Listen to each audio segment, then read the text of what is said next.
There's a lot to keep track of in life. Even with our best efforts, often we find ourselves with a million notes spread all over the place. An appointment card on the refrigerator, a bill stuffed in your purse, a grocery list scribbled on an old receipt, and so many post-it notes. Bullet journaling is a solution to this chaos. It's a system designed to be completely customizable to your individual needs, to help you keep track of your personal and professional life all in one place. Developed by Ryder Carroll, bullet journaling is designed to help you track the past, organize the present, and plan for the future. Sound good? Let's get started. You can use a fancy notebook designed for bullet journaling if you want to. These may be blank, lined, or dotted, but you don't need this.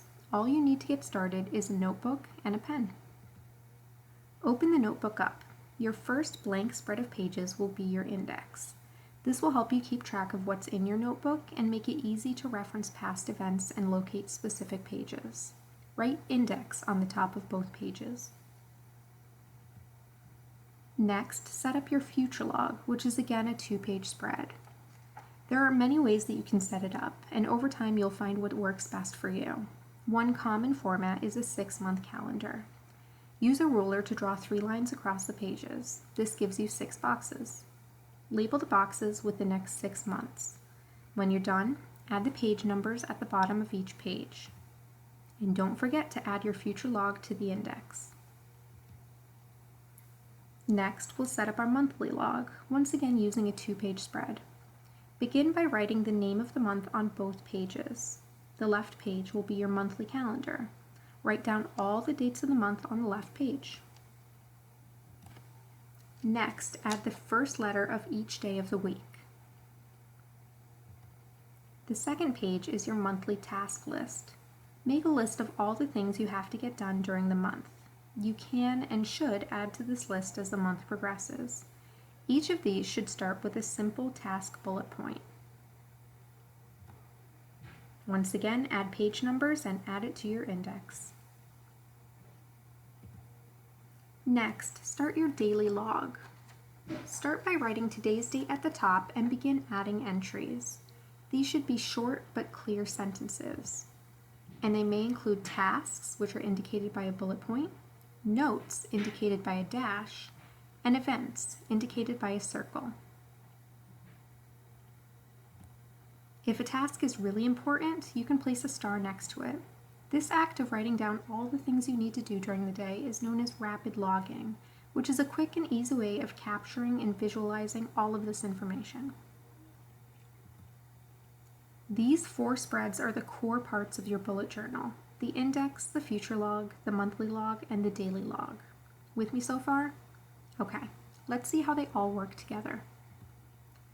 Every time you complete a task, which remember are indicated with a bullet point, exit out so that you know it is done.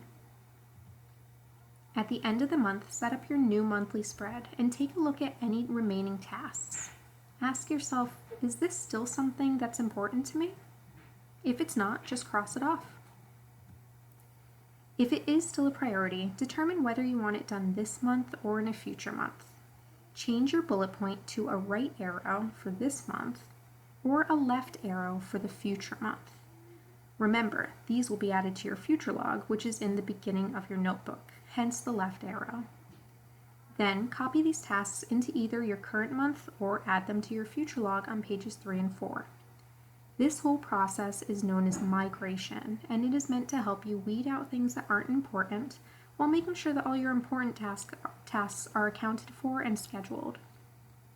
You will also want to remember to take a look at your future log every time you begin a new month and migrate any tasks from that log into your new monthly task list. This way, nothing is forgotten. You can add additional spreads or collections for any other information you want to keep track of. There are a ton of options, so find what works best for you. Habit trackers, chore lists, books that you want to read, monthly budgets and grocery lists. These are all some popular ones, but there are many other examples. It can be literally anything you want or need to track. And the best part is all of this information is kept neatly in one place so you won't misplace any of it. Just make sure you know where your bullet journal is. For more bullet journal tips and tricks, check out bulletjournal.com. Ryder Carroll's book is also available for checkout from the library. And Pinterest is a great place to get ideas for collections and designs, especially if you want to make your bullet journal artsy. Happy tracking!